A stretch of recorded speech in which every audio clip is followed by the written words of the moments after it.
Hello guys, আমি সজল। তোমরা দেখছো স্টাডি ভিডিও। তো আজকের এই ভিডিওটা আগে সব কটা ভিডিও থেকে সম্পূর্ণ আলাদা হতে চলেছে, কেননা আজকে কোনো ইংরেজি উচ্চারণ এবং ইংরেজি বানানের উপর ভিডিও না। আজকের ভিডিওটা একটু আলাদা। আজকের ভিডিওতে আমি আলোচনা করবো যে আমি কিভাবে ভিডিও করি। যে তোমরা দেখেছো আমি দুই রকমভাবে ভিডিও করি, একটা হচ্ছে হোয়াইট বোর্ডে আর একটা হচ্ছে শুধুমাত্র খাতাতে, মুখে বলে খাতাতে করি। তো এই ভিডিওগুলো আমি কিভাবে করি আজকে তোমাদের দেখাবো, এবং আমি কি ব্যবহার করি, কতগুলো লাইট আছে, কীরকমভাবে আমার ট্রাইপডটা রাখা থাকে, আর ওই খাতাতে ভিডিওটা কেমনভাবে করি সে সব কিছু আজকে তোমাদের দেখাবো। এবং এর সাথে এও বলবো যে ইউটিউব থেকে আমার ফার্স্ট ইনকাম কত ছিল। তো চলো শুরু করা যায়। তোমাদের প্রথমে দেখায় যে এই বোর্ডটা হচ্ছে 3x2, মানে 3 ফুট বাই 2 ফুট আছে এটা বোর্ডটা। এই বোর্ডে তোমাদের লিখে তারপরে ক্লাসটা করায়। তো এই বোর্ডটার পিছনে দেখতে পাচ্ছ এখানে এই ব্যাকগ্রাউন্ডটা হোয়াইট করা আছে। এটা অ্যাকচুয়ালি আর্ট পেপারটা দেওয়ার কারণ হচ্ছে, আগে তোমরা দেখতে পাচ্ছ এই কালারটা ছিল ওয়ালের, তো এই কালারটাতে ভিডিও কোয়ালিটিটা অত ভালো আসতো না, ওই কারণে আমি এটাকে হোয়াইট ব্যাকগ্রাউন্ড করেছি যাতে কোয়ালিটিটা একটু ইমপ্রুভ হয়। আর এখানে তোমরা দেখতে পাচ্ছ এখানে একটা চেন লাইট দেওয়া আছে যাতে ব্যাকগ্রাউন্ডটা আরও একটু সুন্দর হয়, এই কারণে চেন লাইটটা দেওয়া আছে। তো এই গেল পিছনে আমার বোর্ড আর ব্যাকগ্রাউন্ড, ঠিক আছে। তারপরে চলো এদিকে লাইটিং সেটআপটা দেখাই। আমার কাছে কোনো সফট বক্স বা রিং লাইট নেই। আমি কীভাবে লাইট সেটআপ করেছি দেখো। প্রথমে একটা এদিক থেকে এই পর্যন্ত একটা দড়ি টাঙিয়ে নিয়েছি, তারপরে তার নিচে আছে একটা 20 ওয়াটের এলইডি বাল্ব, তার নিচে দড়ি দিয়ে টাঙানো আছে দেখো এখানে দুটো rod light, LED rod light, এই দুটোই, ঠিক আছে। তো এইগুলো দড়ির মাধ্যমে টাঙানো আছে, এবং ঠিক তার বাঁ সাইডে একটা 9 ওয়াটের এলইডি বাল্ব লাগানো আছে, ওটা ফিক্সড ছিল ওখানে। এবং ঠিক তার নিচে একটা RGB লাইট লাগানো আছে। এই RGB লাইটের বিশেষত্ব হচ্ছে এটা বিভিন্ন ধরনের লাইট ক্রিয়েট করা যায়, যার কারণে এই RGB লাইটটা লাগানো। তুমি যে লাইট চাইবে সেই লাইটই কিন্তু এই RGB লাইটে দেবে। তো আমি সবসময় হোয়াইট করে রাখি যাতে হোয়াইট টোনটা একটু ফেসটাকে গ্লো আনতে সাহায্য করে, এই কারণে এই লাইটটা দেওয়া আছে। তো লাইট কিন্তু তোমার সেটআপে প্রপার লাগবে। যদি তুমি ভালো মতো ভিডিও করতে চাও, লাইট সেটআপটা কিন্তু খুবই ভালো মতো রাখতে হবে। লাইট সেটআপ যদি ঠিকঠাক না থাকে তাহলে কিন্তু তোমার প্রপার ভিডিও হবে না, যত ভালোই তুমি ক্যামেরা দিয়ে ভিডিও করো। তো লাইট সেটআপটা কিন্তু মাস্ট, ঠিক আছে। তো দেখো এবার কিভাবে আমি ট্রাইপডটাকে সেট করি। তোমাদের একটু হাস্যকর লাগতে পারে। তো দেখো এখানে প্রথমে আমি একটা টুল নিই। অ্যাকচুয়ালি এটা হাতে তৈরি করা, তক্তা পেটানো আছে, এটা হাতে তৈরি করা একটা টুল। তো এটাকে প্রথমে আমি এরকমভাবে বসাই।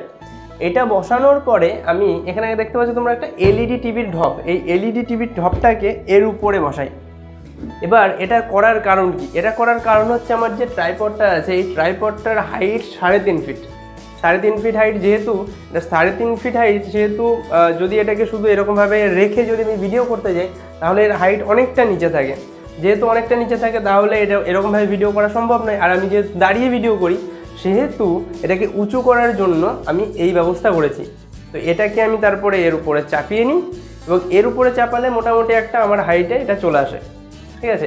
এবার যখন আমার হাইটে চলে আসলো তখন এখানে আমি মোবাইলটা সেট করি এবং আমি ফ্রন্ট ক্যামেরা দিয়ে ভিডিও করি, এবং এরকমভাবে মোবাইলটা রেখে আমি ফ্রন্ট ক্যামেরা দিয়ে শ্যুট করি, এরকমভাবে তোমাদের সামনে ভিডিও প্রেজেন্ট করি। তো এই হলো আমার ট্রাইপড সেটআপ। তো এবারে তোমাদের দেখাবো যে আমি কীভাবে খাতাতে ভিডিও করি। তো দেখো আমি খাতায় যেভাবে ভিডিও করি, তো এখানে তোমরা একটা স্ট্যান্ড দেখতে পাচ্ছ, এটা অ্যাকচুয়ালি মাইক্রোফোনের স্ট্যান্ড।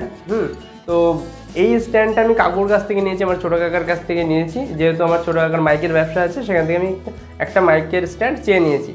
তো এই স্ট্যান্ডটাকে আমি বেসিক্যালি কী করি, এটাকে আমি এরকমভাবে ঘুরিয়ে নিই। যখন আমি ভিডিও করি, খাতার ভিডিও, আমি ঠিক খাতাটা এইখানে রাখি।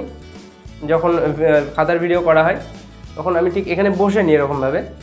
তারপরে এই যে এখানে মাইক্রোফোন গোজার জায়গায়, এটা অ্যাকচুয়ালি মাইক্রোফোন গোজার জায়গা। এই জায়গাতে আমি অ্যাকচুয়ালি সেলফি স্টিক, এটাকে আমি গুঁজে নিয়েছি, ঠিক আছে। গুঁজে নিয়ে ঠিক এই জায়গাতে আমি মোবাইলটা এরকমভাবে রেখে দিই। তারপরে এখানে ভিডিও চালু করে দিই আমি, এবং ভিডিও চালু করে দেওয়ার পরে এখানে রেকর্ডিং চালু হয়ে যায়। ঠিক এটাকে অ্যাডজাস্টমেন্ট করে আমি তোমাদের এখান থেকে এরকমভাবে তোমরা দেখতে পাচ্ছ আমি এরকমভাবে ভিডিওটা করে থাকি, ঠিক আছে। এবার এরকমভাবে ভিডিও করার পর আমি এটাকে এডিট করে তারপরে তোমাদেরকে দিয়ে দিই। তো এইরকমভাবে আমি খাতাতে ভিডিও করে তোমাদেরকে প্রেজেন্ট করি। তো তোমরা দেখতে পেলে যে আমি কিভাবে ভিডিও করি, তো আমি এরকমভাবে ভিডিও করি। আর ইউটিউবে আমার ফার্স্ট ইনকাম হচ্ছে 24,000 টাকা সামথিং, কিছু বেশি। ইউটিউবে যদি ঠিকঠাক করে কাজ করা যায়, মোটামুটি ভালো মানে ভিডিও দেওয়া যায়, তাহলে ইনকাম আরও আস্তে আস্তে ইমপ্রুভ হয়। এখন মোটামুটি আমার 2-3টে পেমেন্ট চলে এসছে। ফার্স্ট ইনকামটা আমি বললাম যে 24,000 থেকে সামথিং কিছু বেশি। তো আরও তোমাদের সাথে কাজ করব, তোমরা ভালোবাসা দিয়ে যাচ্ছ, এরকম ভালোবাসা দিয়ে যাও এই আশা করি। আর মোটামুটি এই পর্যন্তই আর কি বলবো। তো আই হোপ তোমরা ব্যাপারটা বুঝতে পেরেছো যে কীভাবে ভিডিও করি ইউটিউবে। তো দেখা হচ্ছে কোনো একটা নতুন ভিডিওতে, ততক্ষণের জন্য টাটা।